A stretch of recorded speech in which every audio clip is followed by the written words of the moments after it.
सा एक सवाल ये भी पूछना चाह रही हूँ कि ये जो एक थोड़ी सी, एक तो चले 5 दिन का उन्होंने कहा कि हम एनर्जी इंफ्रास्ट्रक्चर को हिट नहीं करेंगे ईरान की, क्योंकि ईरान की तरफ से कहा गया था कि अगर एक भी फैसिलिटी हिट हुई तो फिर उसका जो जवाब आएगा अमेरिका उसके मैग्नीट्यूड का अंदाजा नहीं लगा सकता। तो उनको आप उसके बाद फिर हमने ये भी देखा कि डोनाल्ड ट्रंप के लहजे के अंदर भी जो है एक नरमी कम से कम मुझे तो नजर आ रही है। आपको उसकी क्या वजह समझ में आती है? आपको लगता है कि उनको फाइनली कहीं ना कहीं इस बात का एहसास हो गया है कि इजराइल ने उनको बिला वजह फंसा दिया इस तनाज़े के अंदर, या वो ये समझने या महसूस करने लगे कि ईरान का एक अपर हैंड हो गया इस कॉन्फ्लिक्ट के अंदर? देखिए यशफीन, अमेरिका कोई इतना कमज़ोर मुल्क नहीं है, यानी हमें हकाइक पे बात करनी चाहिए कि इसराइल उसको फंसाएगा। कॉमन इंटरेस्ट होते हैं ना, कॉमन इंटरेस्ट की वजह से फंसे हैं ना।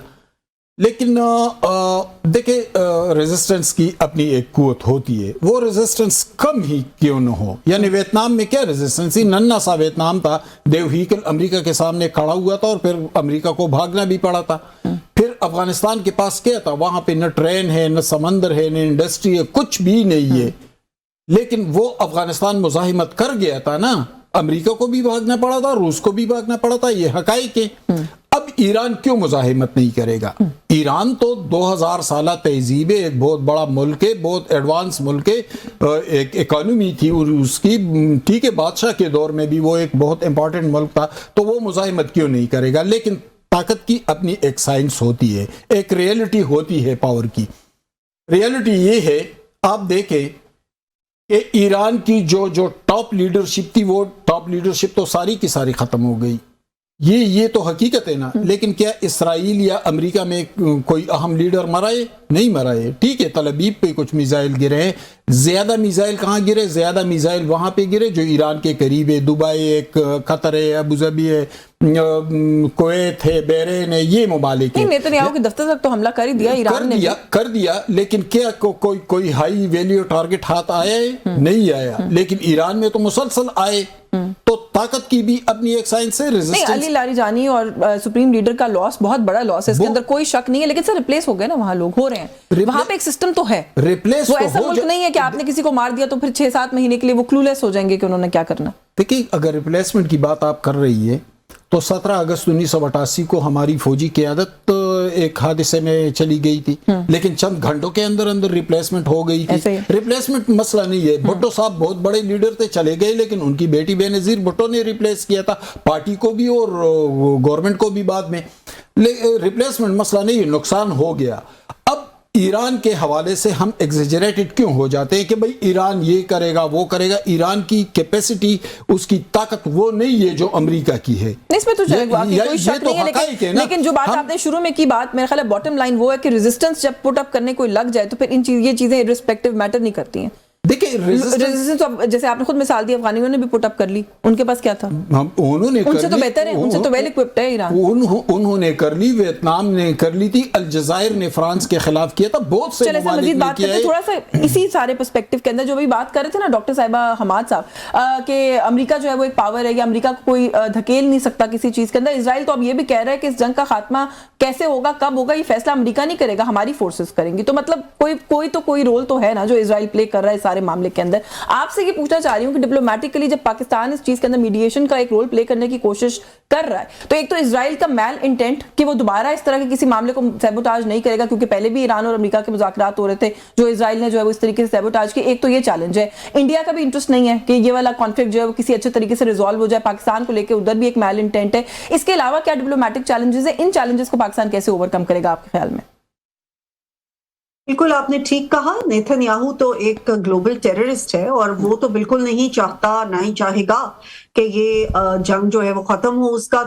उनका तो जो प्लान है ऑफ अ ग्रेटर इसराइल वो उसकी तरफ चल रहे हैं, और इंडिया भी बिल्कुल उनके साथ है। ये बड़ा सिग्निफिकेंट था इंडियन जो है मोदी का दौरा, उसी दिन दौरा किया और अगले दिन जंग शुरू हो गई। तो ये एक बड़ी इसकी भी एक अहमियत है, और उनका जो आइडियोलॉजी है वो भी एक है, इंडिया की और इसराइल की। تو بالکل وہ نہیں یہ چاہیں گے، اور انڈیا نے ہی اس وقت افغانستان کو بھی ایز اے پراکسی استعمال کرنا شروع کیا ہوا ہے پاکستان کے اوپر جنگ کرنے کے لیے۔ اس کے علاوہ ظاہر ہے کہ ہمارے تمام جتنے بھی گلف کنٹریز ہیں ان کے ساتھ ہمارے بہت اچھے تعلقات ہیں، اور وہاں پہ جو امریکی اڈوں کے اوپر ایران کو حملے کرنے پڑے، ظاہر ہے کہ ایران نے اپنی ریزسٹنس کرنی تھی اور انہوں نے اپنی اسٹریٹجی اپنی طریقے سے کرنی تھی، لیکن اس میں بھی بڑی سینسٹیو ایک معاملے تھے جس میں کہ پاکستان نے جو ڈار صاحب نے جو ہیں ڈیپٹی پرائم منسٹر، انہوں نے بتایا بھی کہ یہ بات کی گئی ایران سے کہ سعودی عربیہ کے اوپر نہ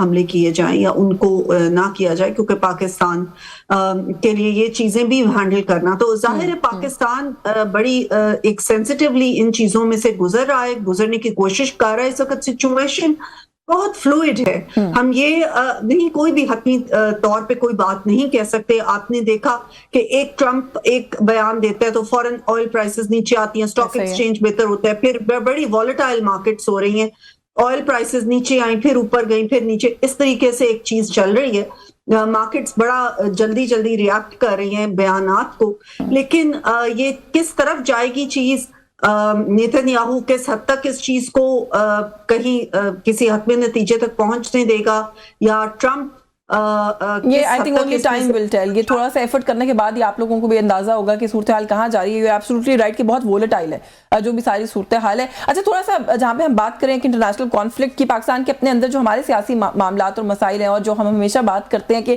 اتنے امپورٹنٹ کام ہیں جو پاکستان کر رہا ہے یا کر سکتا ہے، تو جو اپنی اندرونی سیاسی پولرائزیشن ہے اس کے خاتمے کے لیے بھی کوئی جو ہے وہ کردار ادا کیا جائے، تو کچھ پولیٹیکل سوالات بھی میں چاہ رہی تھی کہ میں کروں۔ آپ لوگ موجود ہیں یہاں پہ، شوکت یوسف صاحب سے اگر آغاز کر لوں کہ سر عطا تارڑ صاحب جو دوبارہ معاملہ ہے خان صاحب کے صاحبزادوں کا پاکستان آنے کا، عطا تارڑ صاحب انفارمیشن منسٹر ہیں، انہوں نے ٹویٹ کیا، وہ یہ کہتے ہیں کہ وہ نائکاپ پر سفر کریں اور ضرور پاکستان آ جائیں۔ تو تھوڑا سا میں اس کے اوپر چاہ رہی ہوں کہ آپ ضرور کامنٹ کریں، کیونکہ ان کی والدہ جو ہیں بچوں کی، وہ یہ کہہ رہی ہیں کہ ہم نے جنوری سے پھر ویزا اپلائی کیا ہوا ہے، کوئی رسپانس نہیں آ رہا۔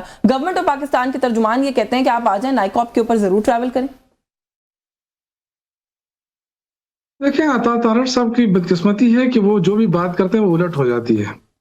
انہوں نے جتنے بھی دعوے کیے شروع میں وہ سارے مطلب وہ ڈس انفارمیشن منسٹر ثابت ہوئے تمام سچویشن میں۔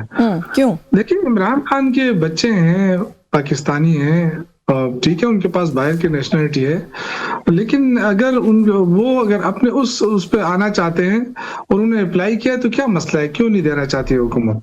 اور ظاہر ہے وہ تو بہت دور کی بات ہے نا۔ یہاں تو ہم کہتے ہیں کہ عمران خان کو شفا انٹرنیشنل اسپتال لے جائیں، ان کے معالجین کو الاؤ کریں، ان کی فیملی کو، وہ نہیں کرنے دے رہے ہیں۔ تو آپ نے اندرونی معاملات کی بات کی، تو اندرونی معاملات تو حکومت کے ہاتھ میں ہے۔ اب یہ حکومت جو ہے وہ ڈبل سچویشن میں پھنسی ہوئی ہے کہ اگر عمران خان کو رہا کرے یا آزاد کرے یا تھوڑے سے ریلیف دے تو وہ خود خوف زدہ ہے اس ساری چیزوں سے، کہ اور اگر نہیں کرتے ہیں تو تب بھی مسائل سے دو چار ہوں گے۔ تو ایک پریشر کے اندر یہ کام کر رہے ہیں، کیونکہ اب یہ کوئی معمولی پریشر نہیں ہے۔ لڑائی تو ایران اور اسرائیل کی ہو رہی ہے نا، لیکن آپ دیکھیں کہ اگر پیٹرول کی قیمتوں میں آج کمی بھی آئی ہے تو یہاں تو کوئی فرق نہیں پڑ رہا ہے پاکستان میں، اور نہ عوام کو کوئی ریلیف مل رہا ہے۔ پہلے سے ہی 55 روپے چڑھا دیے، پھر عوام پہ کہا کہ جی 78 روپے کی ہمیں سمری آئی اور میں نے واپس کر دی، بہت بڑا احسان کیا۔ لیکن یوسف زئی صاحب گھنٹوں کے حساب سے بھی تو تیل کی قیمت کو اوپر نیچے نہیں کر سکتے نا، ابھی تو اتنا وولیٹائل ہے، کبھی بڑھ رہی ہے کبھی کم ہو رہی ہے، تو کس طرح سے فوراً دیکھیں اگر دنیا میں ورلڈ مارکیٹ میں اگر کمی بیشی ہو رہی ہے تو پھر یہ پاکستانیوں نے کیا قصور کیا ہے؟ ہاں نہیں، وہ تو میں خیر میں اتفاق کرتی ہوں، جس قسم کا اضافہ ابھی کیا گیا ہے عام آدمی کے لیے، تو یہاں تو انہوں نے انتظار ہی نہیں کیا نا، انتظار ہی نہیں کیا، ورنہ یہ 55 روپے بڑھانے کے بجائے انہوں نے جو لیوی نافذ کی تھی وہ اس پہ کمی کر سکتے تھے، جو لوٹتے رہے عوام کو لوٹتے رہے، تو اب اس لیوی کی ضرورت نہیں ہونی چاہیے تھی نا، عوام پہ تھوڑا سا رحم کرتے۔ عوام کے لیے تو کوئی ریلیف نہیں ہے، میں آپ کو یقین سے کہتا ہوں کہ ابھی بھی اگر تھوڑا بہت بھی ہوا تو فوراً عوام کے اوپر ہی ڈالا جا رہا ہے۔ اب یہ جو آئل ہے، جو لوگ مہنگا آئل کیا ہے آکٹین، اس کو پرائز کیوں بڑھائی انہوں نے؟ اب ظاہر ہے وہ لوگ جو ہے وہ اس پہ آ جائیں گے، دوسرے پیٹرول پہ آ جائیں گے، وہ پیٹرول مہنگا پیٹرول استعمال نہیں کریں گے، وہی برڈن ادھر آ جائے گا۔ تو مطلب یہ عوام کے لیے کچھ بھی نہیں۔ ابھی میں آ رہا تھا، لائنیں لگی ہیں سی این جی کی، تو 1 کلومیٹر سے زیادہ لائنیں لگی ہوئی ہیں۔ تو ये हम किस मुल्क में चलिए रह एक रहे ब्रेक हैं, लेने और ब्रेक किस वापस आके सर situation में बात रह रहे करते हैं इसके ऊपर। बिल्कुल आवाम दुरुस्त के है लिए कोई हम नीति नहीं है। जहाँ आवाम के लिए सोलर सस्ता होता लोग लगाने लगे, उस पर फौरन टैक्स लगे। बिल्कुल नहीं, आप दुरुस्त कह रहे हैं, जहाँ अल्लाह माफ डिप्लोमेटिक फ्रंट करे। पे हम कामयाबियां हासिल करें अपने अवाम के लिए भी हमें कुछ करना चाहिए।